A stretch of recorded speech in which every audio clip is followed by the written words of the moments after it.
खुलुमबाय गिबियाव गोजोन बड'लेण्ड चेनेलाव नोंथांमोनखौ बरायनानै लाग्रोनाय जाबाय 12 डिसेम्बराव बिटिसिआव अरुणोदय 3.0 मावफुंथाया जागायजेनगोन थारमाने 3.0आव जायफ्रा अरुणोदय एप्लाइ खालामदोंमोन बिटिसि ओनसोलनि बिथांमोनहा 12 डिसेम्बरनिफ्राय मोनजेनसिगोन रां अनसुंथाइखौ बे बिराद मोजां खबर बेनिफ्राय भारतआव व्लादिमिर पुतिन माने रासियानि प्रेसिडेन्टआ फैदों बिथाङा गोबांथार अफिसियेल खामानि लानानै फैदों मोनजिनै सुक्ति जागोन माने साक्षरित जागोन नरेन्द्र मोदी आरो बिथांनि गेजेराव बियो बिराद मोजां खबर बेनिफ्राय Cctoaजों मैया आसाम सरकारनि मन्त्रि गट प्रनस पेगु दैदेननाय मन्त्रि गटआ सावरायदों Cctoaया बुंदों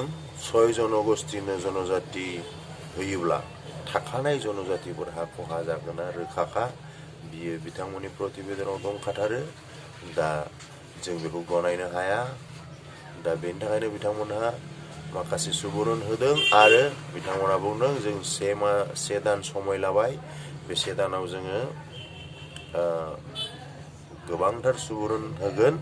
बेवहाय जोंनि जनजातीय गोबां आयेनजिबिफोर बारग' आयेनजिबिफोर बारग' अफिसार्सफोर बुद्धिजिबिफोर गोबां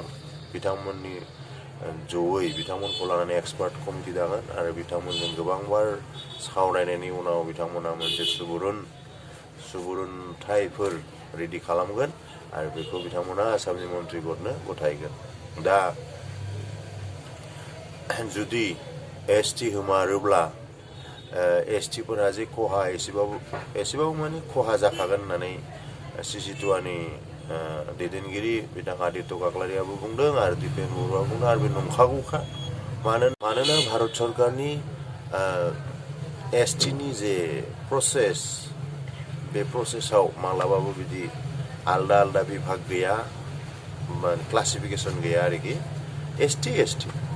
दा एडमिसनानो हक माबा मोनसे जा एसटिफ्रा मोननो हायो एडमिसन साख्रि बाख्रि रिजार्भआव आरो एसटि रिजार्भआव दा बेखौ बिसोरबो गोदान एसटिफ्राबो निश्चय मोनगोन दा बेवहाय जनसंख्याया जुदि एसटिनि पपुलेसना जुदि बाङोबा होमबाथ' बेवहाय दा जायफ्रा एसटिखा बिथांमोना जे सुजुग सुबिदाखौ मोनदोंमोन बेवहायथ' कम्पिटिसनाव फैनोसै होमबा थाखानाय एसटिफोरा निश्चय खहा दा बेनिफ्राय माब्रैबा बारग'नो हागोन बेनिनो सुबुरुन होनो नाजादों आरो होथारगोन Cctoaया दा बे सुबुरुनाव मा सुबुरुन बिथांमोना होमारो 1 दान उनाव बे जोंनि थाखाय नेनांगौ जानानै थाबाय आरो आसा खालामो थाखानाय एसटिफोरहा जेबो जाहाथे खहा जाया बा बोब्रैबा 6 जनगोष्ठीनि जे समस्या बिथांमोना जे जनजाति बिबाय थादों बे समस्यायाबो माब्रैबा आलादा भाबै सरकारा माबा मोनसे समाधान खालामनानै होनो हायो नामा दा बेखौसो जों साननांगोन मानो बिथांमोनहाबो दा जे आसाम सरकारा बिथांमोननो जे माने लबखौ होबाय बिथांमोनाबोथ' सिरि थानाय नङा दा बे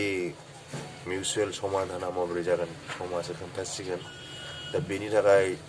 आसामाव बिराद गिदिर मोनसे दावराव दावसि जायोबाथ' बे बिराद साननो गोनां बाथ्रा आसामा बावाखै सान्थि जानायानो नङाबाथ' आसामाव दावराव दावसियानो जोबनो गैखायामोन दा बे दिना जाहाथे फैफिना आरो थाखानाय जनजातिफोराबो जाहाथे जेबो खहा जानाङा जों बेखौ जेब्लाबो माने मिजिंथिनांगोन आरो आसाम सरकारा जाहाथे बे 6 जनगोष्ठीनि जनजाति खरन होनो नागिरनायखौ बिथांमोना माने राजनिति लाभालाभनि थाखाय जुदि गावसिनि इलेक्सनाव देरहानो थाखाय जुदि थाखानाय जनजातिफोरा खहा जाबा जाथों जों बिसोरनो होथारनोसै इलेक्सननि आगोलनो बिदि सानोबाथ' बिराद भुल जागोन बियो बिथांमोननि आसाम सरकारनि मानोना बियो सिरियै बेखौ बयबो थाखानाय जनजातिफोरा माब्लाबाबो गनायनाय नङा। बेवहाय बिथांमोनखौ सन्तुष्ट खालामनो हानाय बेबस्थाया थाथारनांगोन आरो 6 जनगोष्ठीखौबो माब्रैबा आलादा भाबै सन्तुष्ट खालामनो हानाय बेबस्थाखौ आसाम सरकारा लानांगोन। बियो बे खम समयनि गेजेराव जानाय मोनसे समाधान जानाय मोनसे माबा नङा, इसु नङा। बेनो आं दा बेखिनिखौनो सावरायनानै दोनथ'नाय जाबाय। गोजोन्थों।